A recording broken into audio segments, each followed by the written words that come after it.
Okay, I'm going to be showing how I do lower control arms on a 8th gen Honda Civic, so a 2006 through a 2011.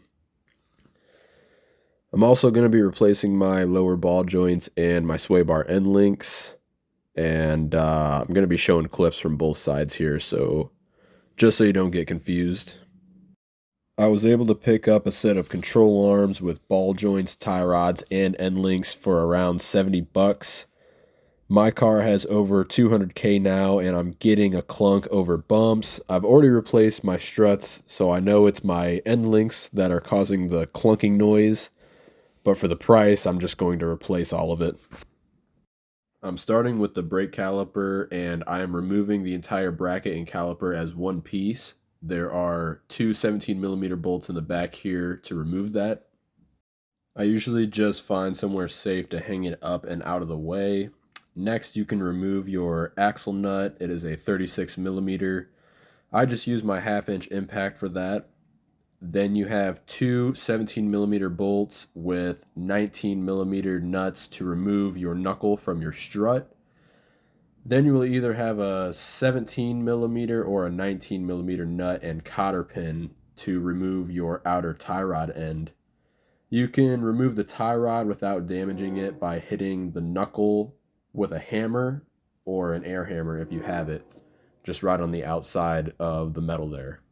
After you're done with all of that, you can come to the bottom. You're going to have a 17mm bolt in the front and a 14mm bolt in the back to remove the lower control arm from the subframe. Then go ahead and remove all three 17mm that hold your lower ball joint to your control arm. Then you can remove your sway bar end link, and I am replacing mine because they're dirt cheap to replace. And I say that because you will most likely damage them upon removal, so go ahead and do the same and replace them as well. Here is something that I wanted to make note of on the sway bar end links. So the nuts on those are either going to be a 17 or a 14mm, depending on if they've been replaced before or in the past. And you may have trouble because the actual ball joint piece is going to spin with the nut, and it's kind of a pain in the ass, but they make a hole in the end of the bolt that you can actually fit a 5mm Allen head into and put maybe like a ratchet on it or just whatever to keep it still while you're taking that 14mm nut off. And if that doesn't work for you, then you're probably going to have to get your death wheel out and cut it off just like I had to in this video. Okay, yes, I did switch to the driver's side now, but I'm going to give you some actual footage of me struggling to take this control arm out. But after you have all that loose, you can go ahead and lift up on your spindle and remove it from the lower control arm via through the ball joint that you loosened up earlier. And as you're lifting up on it, you want to go ahead and get a hand on the back side of your axle and pull that out with it. And you're going to need some muscle for this because it is pretty heavy, but I normally just get like a coat hanger or some sort of a hook that I can hook to my strut coil spring and just hang it up out of my way for the time being while I'm working. Plus, I forgot to disconnect my outer tie rod on this side, so it created some more struggle. After that, you should be able to lift up on your axle and go ahead and start yanking on your control arm, and it should come out. You'll have to kind of lift it up over the sway bar, but then it'll come on out. And mine were crusty. They were the original Honda factory control arms with over 210,000 miles. The end links have been replaced before, but those probably don't last nearly as long. The rubber in all my bushings were torn too, so it was definitely time for a replacement. So here we have the new control arms with the new lower ball joints already installed. And you just repeat what you just did. You can use a little lubricant that might help you out, but just lift up on the axle and go ahead and insert it back in the slots where you remove the bolts from.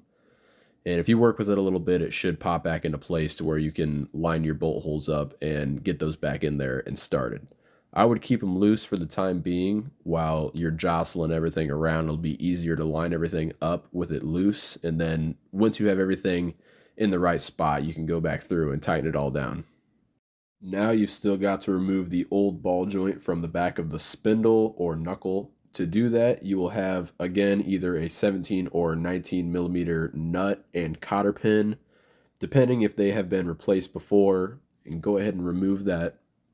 You will have a castle nut that looks something like this.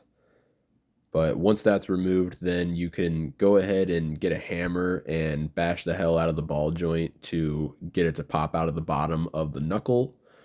But personally, I like to use my air hammer with a pickle fork attachment, which I have done on the channel many a time. But you can get just a normal pickle fork from your local hardware store or like O'Reilly's, and then you can just hit the back of that with a hammer as well. It works the exact same way. Then after you've removed that ball joint and you've freed that hole up, you can now drop that down onto the new ball joint that's already on the new control arm. Also, I would advise to tighten the lower ball joint down while you have the axle out of the back of the knuckle, because once the axle's in place, it's virtually impossible to get to the lower ball joint nut. That tightens it down. Something I also forgot to mention, you will also have a ABS sensor wire clip to remove, as well as a brake line holder. It's like a 12 or a 14 millimeter to remove that from the strut. Again, you can use a normal hammer to remove your tie rods, but an air hammer is going to work far better. So if you just hit it right on this outside here, eventually you will see it drop down.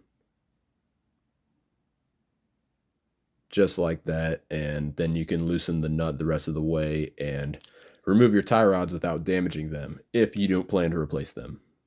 After that, you can go ahead and throw on your new sway bar end link and then go ahead and go through everything, tighten everything back down, and you should be set to jet. Don't forget to restake your nut when you're done with some sort of a hammer.